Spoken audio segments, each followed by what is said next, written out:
J'adore cette citation d'Einstein. Si t'es un poisson et que tu passes ton temps à te comparer à un singe, à sa capacité à monter à l'arbre, tu vas te sentir stupide toute ta vie. L'erreur, c'est de vouloir rentrer dans une case. Et c'est normal que tu te sentes pas légitime. Je pense que la vraie question, c'est pas comment je peux me sentir légitime, c'est...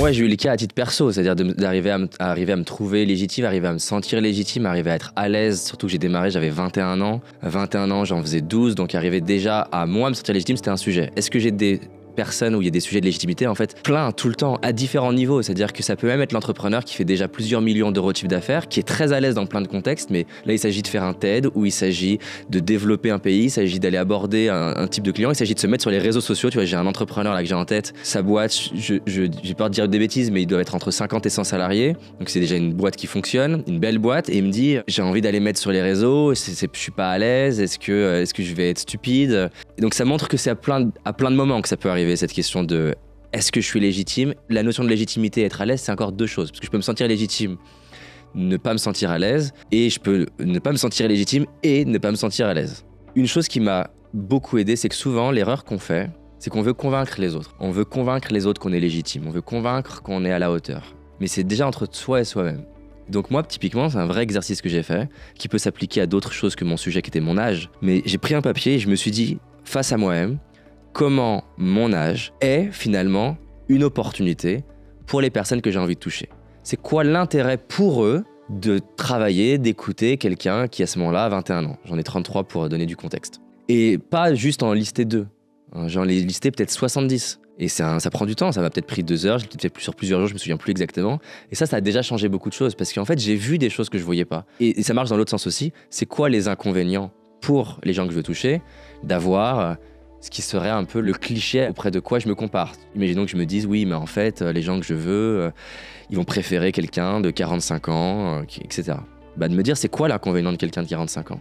Ces 2 listes, moi j'en ai fait qu'une à l'époque, ça m'a vraiment déjà aidé à me dire, ouais, en fait, j'ai des trucs à donner pour lesquels je suis naturellement légitime parce que j'ai vu les avantages pour les autres de mon âge, donc le côté un peu plus fou que t'as quand t'es plus jeune, l'énergie. Il y a des personnes de 45, 60, 70 ans qui venaient chercher ça chez moi. Et je bossais énormément, et donc du coup de me dire, attends, tiens, l'âge, est-ce que c'est le seul élément de légitimité? Parce que finalement, la personne de 45 ans qui allait un peu tranquillement à son rythme, est-ce qu'elle est réellement plus légitime que moi qui, à ce moment-là, et toujours d'ailleurs, lis comme un bourrin, écoute des audios en permanence, me forme, etc. Donc, est-ce que c'est uniquement une métrique d'âge ou est-ce que c'est aussi une métrique de l'expérience que j'ai pu vivre? Alors, j'adore cet exemple de Avis. Avis, donc, ils font la compète avec Hertz, qui est le leader mondial, en tout cas à l'époque, des locations de voitures.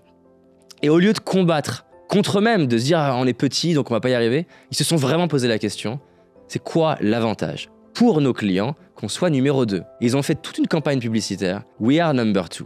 Donc c'est ouf, ils l'ont assumé. We are number 2. That's why we try harder. On est numéro 2, c'est pour cette raison qu'on fait 2 fois plus. Ça amène tout un pan que j'adore, qui est que quand j'ai fait mes premières conférences, j'étais mal à l'aise parce que t'organises ta conférence, tu loues ton truc et tu te retrouves à avoir, des fois ça m'est déjà arrivé d'avoir une participante ou un participant, ce qui est horrible, c'est le pire. Et j'étais mal à l'aise, je me sentais pas légitime à le regard des autres.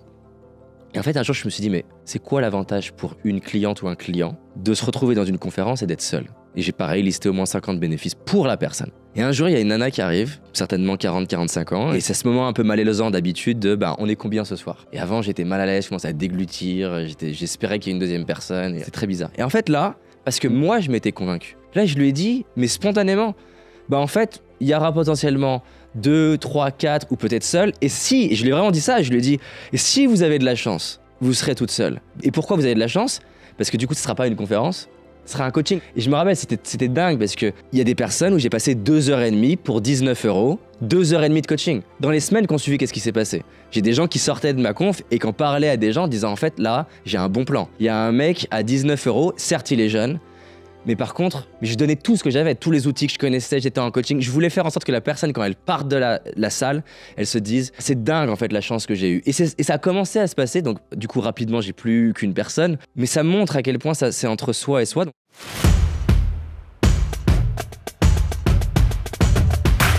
J'adore cette citation d'Einstein. Si t'es un poisson et que tu passes ton temps à te comparer à un singe, à sa capacité à monter à l'arbre, tu vas te sentir stupide toute ta vie. L'erreur sur les réseaux sociaux, c'est de vouloir rentrer dans une case. Et donc, c'est de faire le singe. C'est-à-dire qu'en fait, t'es un poisson et t'essayes de rentrer dans une case. Et c'est normal que tu te sentes pas légitime. Chaque personne, elle a sa personnalité. Peut-être qu'elle est très drôle, peut-être qu'elle est très sérieuse, peut-être que c'est la personne très structurée, très bleue et qui connaît tous les outils dans son industrie et qui peut du coup te faire un Airtable gratuit, lead magnet avec tous les outils analysés. Peut-être que c'est quelqu'un, tu vois, c'est un Gary Vee, grosse énergie, punchline. C'est pas la personne qui a une capacité d'écoute incroyable. C'est pas la personne qui va te construire quelque chose de très construit. Gary, c'est pas très construit, c'est du flow. Mais typiquement, moi, je suis pas Gary, je peux pas faire du Gary. Je suis moins fort que lui sur le flow. Je suis bien meilleur que lui sur construire un arc narratif. Je vais avoir plus d'anecdotes historiques parce que j'adore l'histoire, les études scientifiques, on a des chercheurs en interne. Donc je pense que la vraie question, c'est pas comment je peux me sentir légitime, c'est où est-ce que je suis et je me sens déjà légitime. Il y a des endroits où naturellement la personne qui nous écoute, elle est légitime. Se demander où est-ce que j'excelle déjà, où est-ce que j'ai des retours, où est-ce que j'ai fait une différence.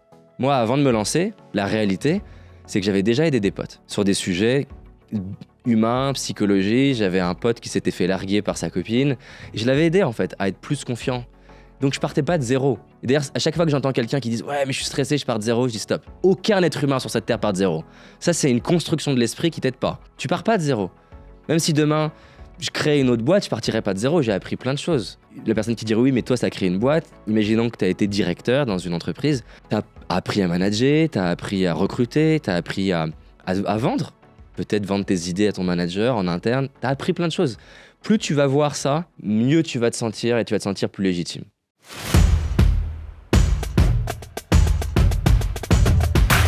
Le fond de tout ça, un des fonds, c'est l'addiction à être valorisé. C'est l'addiction à avoir les gens qui te font un like, qui t'applaudissent, qui t'encouragent. Parce que tu ne peux pas te libérer de cette pression que les autres ne t'aiment pas ou qui te trouvent pas légitime si tu ne te libères pas aussi de ton désir que les gens te trouvent spécial et qui t'applaudissent et qui te trouvent incroyable. Ça va ensemble. Un vrai truc actionnable, c'est de se dire, tiens, je vais reprendre un moment dans ma vie où j'ai été critiqué, je l'ai mal vécu. Je vais pas conceptualiser le moment, je vais pas me dire oui mais c'est arrivé 25 fois, non je veux un moment. Un moment c'est quand, où, qu'est-ce qui se passe. La réalité c'est qu'une critique ça a aussi des vertus. Si j'en prends 5 et que je t'aide à pas seulement le conceptualiser, le ressentir et que je te redemande la question, comment tu te sens là à l'idée de te mettre sur YouTube, faire ta vidéo, faire ton post LinkedIn. C'est pas possible, j'insiste, hein. Ça n'est pas possible que tu aies le même niveau d'inconfort à faire quelque chose dans le futur si cette chose-là,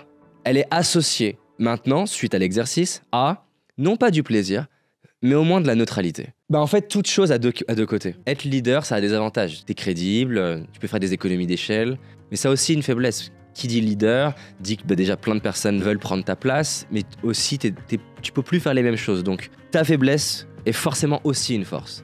Donc c'est à la fois faire de ta faiblesse une force, mais c'est aussi reconnaître ce qui est fort dans ta faiblesse. Et il y en a. Et après, de le communiquer, de le mettre en avant. Tu vois, la personne qui, je sais pas, elle n'a pas l'expérience de ses concurrents. C'est quoi qui est intéressant là-dedans? Et c'est à elle de trouver.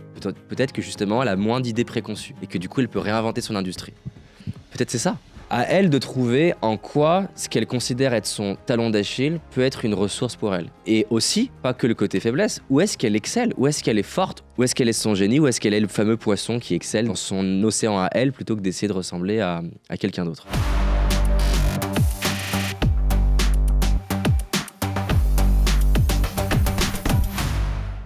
Est-ce que tu savais que seulement 40% des Français disent avoir une bonne estime d'eux-mêmes? C'est effrayant. Il y a 10 ans, j'étais dans une situation qui se répétait encore et encore. J'avais envie de changer ma vie, mais en fait, je doutais énormément de moi jusqu'à ce que j'ai la chance de rencontrer des personnes qui sont au top dans ce qu'elles font. Et je me suis rendu compte qu'il y avait un truc qui faisait que monsieur, madame, tout le monde, comme moi, ne faisait pas. Ce truc a changé ma vie. En ce moment, j'organise une conférence en ligne, gratuite, accessible depuis Internet, où je partage cette même stratégie qui, une fois que tu l'auras dans tes mains, va te permettre d'avoir la vie qui te correspond vraiment et te permettre d'être libre, heureux et enfin confiant. Comment ça marche? Premier inscrit, premier servi.